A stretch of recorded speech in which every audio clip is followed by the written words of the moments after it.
காலங்களில் பலனளித்த ஜெபம். அமெரிக்க மாநிலங்களில் நிலவி வரும் கடுமையான சூறாவளி மக்களிடையே பெரும் அச்சத்தை ஏற்படுத்தியுள்ளது.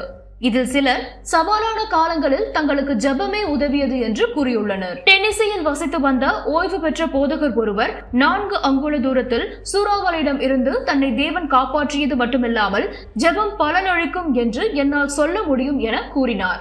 நெப்ரஸ்காவில் 70 தொழிலாளர்கள் சூறாவளியில் இருந்து உயிர் தப்பினர். சூறாவளியில் தப்பிய ஒரு தொழிலாளி, இந்த சமயத்தில் ஜெபத்துடன் கூடிய விசுவாசத்தால் மட்டுமே நானும் என்னுடைய சக தொழிலாளர்களும் உயிர் பிழைத்தோம் என்று சாட்சி அளித்தார். மேலும் இந்த சூறாவளியில் முடங்கிய நிலையில் உள்ள ஒரு நபரின் தலையில் சுவர் இடிந்து விழுந்தும் அதிசயமாக உயிர் பிழைத்துள்ளார். இதனால் இவருடைய குடும்பம் தேவனை மகிமைப்படுத்தி தேவனுக்கு சாட்சியாக நின்றது.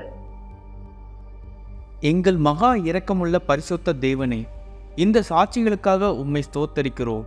ஜெபத்தினால் புயலில் இருந்து தப்பித்த அனைவரின் குடும்பத்தையும் தேவன் ஆசீர்வதித்து தமது செட்டையின் கீழ் பாதுகாத்துக் கொள்ளவும் ஜெபிப்போம். மெக்சிகோவில் துன்புறுத்தலுக்கு மத்தியில் மலரும் நம்பிக்கை.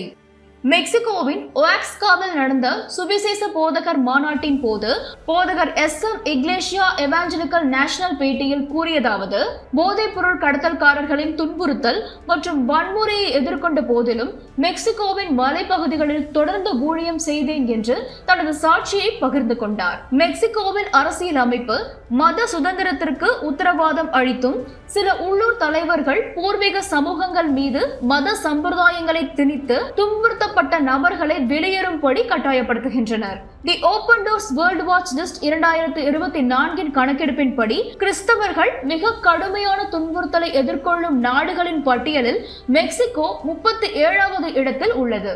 சியாபஸில் 1500 பேரும் அதை சார்ந்துள்ள மலைப்பகுதிகளில் 600 பேரும் கடுமையான துன்பத்தை எதிர்கொண்டதாக மாநாட்டில் நடந்த பேட்டியில் கூறியுள்ளனர். மேலும் சிறையில் அடைக்கப்பட்ட ஒரு போதகரின் போதனை தீவிர துன்புறுத்தலுக்கு மத்தியில் 200 விசுவாசிகளின் அற்புத வாழ்க்கைக்கு வழிவகுத்தது குறிப்பிடத்தக்கது.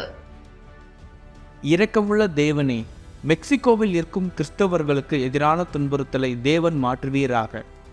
அவர்களின் கஷ்டங்களை மாற்றி அவர்களுக்கு அரணாக இருக்கும்படியாக ஜெபிப்போம். வேகம் எடுக்கும் புதிய வகை கொரோனா வைரஸ், அதிர்ச்சியில் உலக நாடுகள். COVID-19 தொடர்ந்து ஃபிளிட் எனப்படும் 2 புதிய வகை வைரஸ்கள் அமெரிக்காவில் பரவி வருகின்றன. KP2 மற்றும் KP1.1 ஆகியவற்றின் விரைவான பரவல் காரணமாக தடுப்பூசியின் மூலமாக பாதுகாத்துக் கொள்வது சாத்தியமற்றது என கண்டறியப்பட்டுள்ளது. இருமல், மூக்கடைப்பு, தலைவலி, காய்ச்சல், நாவின் சுவை மற்றும் வாசனை இழப்பு ஆகியவை இதன் அறிகுறிகளாகும். கைகளை சுத்தப்படுத்துதல், முகமூடிகளை அணிதல், கூட்டம் கூடுதலை தவிர்த்தல் மற்றும் தனிமைப்படுத்துதல் போன்றவற்றின் மூலம் தொற்று அபாயத்தை குறைக்கலாம் என மருத்துவ கவுன்சில்கள் பரிந்துரைத்தன. எங்கள் அன்பின் ஆண்டவரே, திரும்பவும் பரவும் இந்த புதிய வகை கோவிட்காக ஜெபிக்கிறோம். தேவன் எல்லா வாதையும் எங்களை விட்டும் எங்கள் சமூகத்தை விட்டும் அகற்றுவீராக. புனித ஸ்தலத்தில் தஞ்சமடையும் விசுவாசிகள். மோதல்கள் நிறைந்த பேரழிவிற்கு மத்தியில் உள்ள புனித ஸ்தலத்தில் ஒரு சாட்சி வெளிப்பட்டது. ஏறக்குறைய 900 நபர்கள் ஒரு திருச்சபையில் தஞ்சமடைந்து ஆறுதல் அடைந்தனர். இதில் ஒரு விசுவாசி, நாங்கள் வாழ்ந்தாலும் மரித்தாலும் இந்த திருச்சபைக்குள் தான், இங்கு இருந்து நாங்கள் வெளியே வரமாட்டோம் என்று கூறினார். மேலும் அவர் கூறியதாவது: எனக்கு ஒரு நம்பிக்கை உண்டு, அதுதான் இயேசு கிறிஸ்து. இந்த விசுவாசியின் குரல் அவருடைய மக்களின் குரலை பிரதிபலிக்கிறது. மேலும் அம்மக்கள் எதிர்கொள்ளும் துன்புறுத்தல்களை வெளிப்படுத்துகிறது. துன்புறுத்தல்களிலும் விசுவாசத்தை கடைபிடிக்கும் அவர்களின் உறுதிக்கு இது ஒரு சான்றாகும். நல்ல தகப்பனே, பரிசுத்த நகரத்திலே சேர்ந்து தஞ்சம் கொண்ட ஜனங்களுக்காக ஜெபிக்கிறோம். எல்லா தேவைகளையும் தேவன் அருளி அற்புதம் செய்யும்படி கேட்டுக்கொள்கிறோம். தென்னாப்பிரிக்காவில் வளர்ந்து வரும் திருச்சபைகள்.